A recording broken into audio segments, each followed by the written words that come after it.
Hello everyone, you welcome. Previous lecture में हमने सीखे थे दो बिजनेस लेटर्स। एक था आस्किंग फॉर प्राइस लिस्ट यानी कीमत जानते हुए सामान की, और दूसरा था प्लेसिंग एन ऑर्डर यानी सामान का ऑर्डर देते हुए। आज हम दो और इम्पोर्टेंट बिजनेस लेटर्स सीखेंगे। एक होगा सेटलमेंट ऑफ ओवरड्यू अकाउंट, जिसका मतलब होता है जब व्यापार क्रेडिट पे यानी उधार पे चले तो हम जिसमें पैसे मांगते हों उस रकम को, उस पेमेंट को मांगते हुए जो हम लेटर लिखते हैं उसका सब्जेक्ट होता है सेटलमेंट ऑफ ओवरड्यू अकाउंट।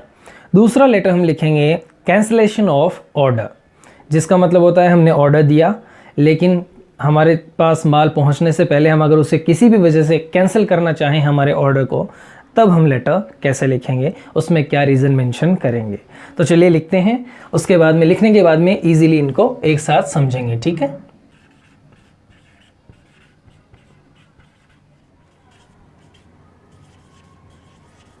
ये अपना लेटर कंप्लीट। आइए समझते हैं। सबसे पहले हम एड्रेस लिखते हैं अपने संस्थान का, लिख दिया। उसके बाद में डेट के बाद में एक नई चीज़ आपको बताते हैं। बिजनेस लेटर्स में जनरली जो इस तरह के लेटर्स होते हैं, इनका रिकॉर्ड रखने के लिए, फ्यूचर में इनको एज अ प्रूफ यूज़ करने के लिए लेटर नंबर या रेफरेंस नंबर भी लगाया जा सकता है। हम लगा भी सकते हैं, तो वो कहाँ लगेगा? डेट के बाद यहाँ लिखेंगे रेफरेंस नंबर या लेटर नंबर, और उसके बाद में B1234 या C1234 ऐसे करके कोई भी अपनी मर्ज़ी से आप लेटर नंबर लगा सकते हैं। नहीं लगाएंगे तो भी गलत नहीं है, चाहे तो लगा सकते हैं। फिर हम लेटर किसको लिख रहे हैं? द प्रोपरेटर को। प्रोपरेटर का मतलब होता है व्यापारिक संस्थान का मालिक, जिसके नाम पे संस्थान होता है उसको प्रोपरेटर कहते हैं। फिर मैसर्स श्याम एंटरप्राइजेज, सामने वाला जिसको हम लिख रहे हैं प्राप्तकर्ता, रिसीवर, उसका एड्रेस। सब्जेक्ट क्या है?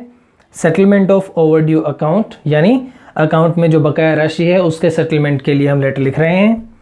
संबोधित किया है सर से, क्योंकि हम प्रोपरेटर को, मालिक को लिख रहे हैं। Sir, we would like to remind you, हम आपको याद दिलाना चाहेंगे, that an amount of rupees 2,34,500, कोई भी अमाउंट लिख दीजिए, ये रकम इज स्टिल ड्यू, अभी भी बकाया है।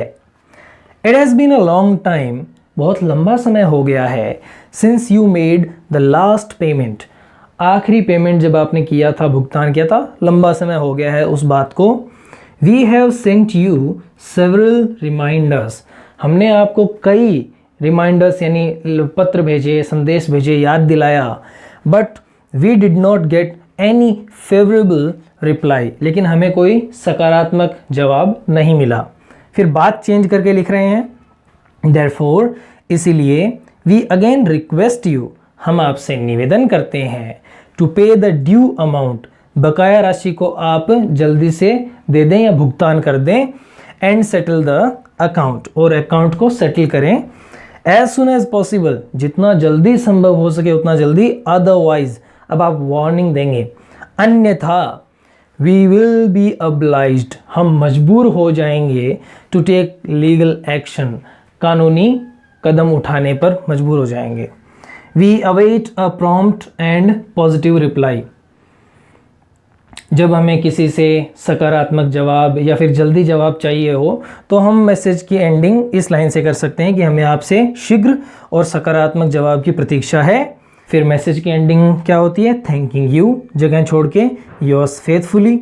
अब इसके बाद में देखिए, जो व्यापारिक संस्थान होते हैं वो अपना स्टैंप रखते हैं, ताकि किसी भी चीज़ के नीचे सिग्नेचर करने हो लिखने वाले के, मैनेजर के, तो स्टैंप लगाया, स्टैंप पे सिग्नेचर हो जाते हैं। और हर व्यापारिक संस्थान का जो स्टैंप बनता है उसमें संस्थान के नाम के पहले फॉर हमेशा लगा हुआ रहता है, ठीक है ना। तो इसको स्टैंप सिग्नेचर कहते हैं।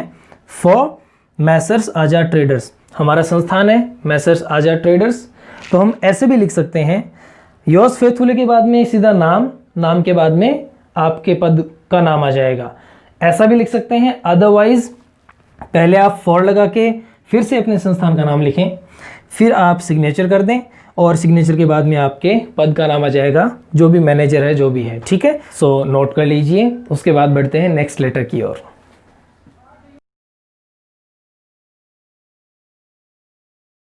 नेक्स्ट लेटर अपना है कैंसलेशन ऑफ ऑर्डर, यानी हमने ऑर्डर दिया लेकिन किसी वजह से हम उसको कैंसिल करेंगे, तो क्या लैंग्वेज होगी, उसमें क्या रीज़न जरूर मेंशन करना होगा हमें।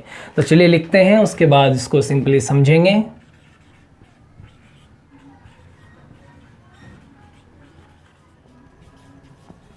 चलिए देखिए क्या लिखा है हमने।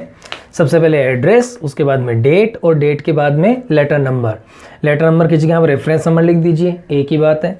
उसके बाद में पद नहीं लिखा है हमने, सीधा संस्थान को लेटर लिखा है, Messrs Janata book depot, Ajmeri gate market, Jaipur. Subject क्या है, कैंसलेशन ऑफ ऑर्डर। ऑर्डर जो हमने दिया था उसको हम कैंसिल कर रहे हैं। फिर सर्स, इस बात को आपको ध्यान रखना है, जैसा कि मैंने पहले भी बताया था, जब आप सीधा संस्थान को संबोधित करें तो यहाँ पर संबोधन सर्स, एस लगाएं सर के आगे, ठीक है।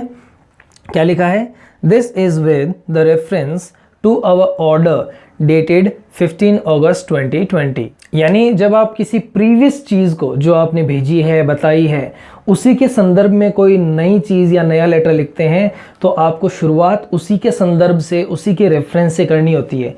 इसीलिए हमने ये लाइन यूज़ करी है कि ये लेटर हम किस रेफरेंस में लिख रहे हैं, उस ऑर्डर के जो हमने 15 अगस्त 2020 को आपको भेजा था। किसके लिए, for the books of class 10th and 12th। कोई भी चीज़ लिख दीजिए, बुक डिपो है तो बुक लिख दीजिए, फर्नीचर है तो फर्नीचर के आइटम लिख दीजिए।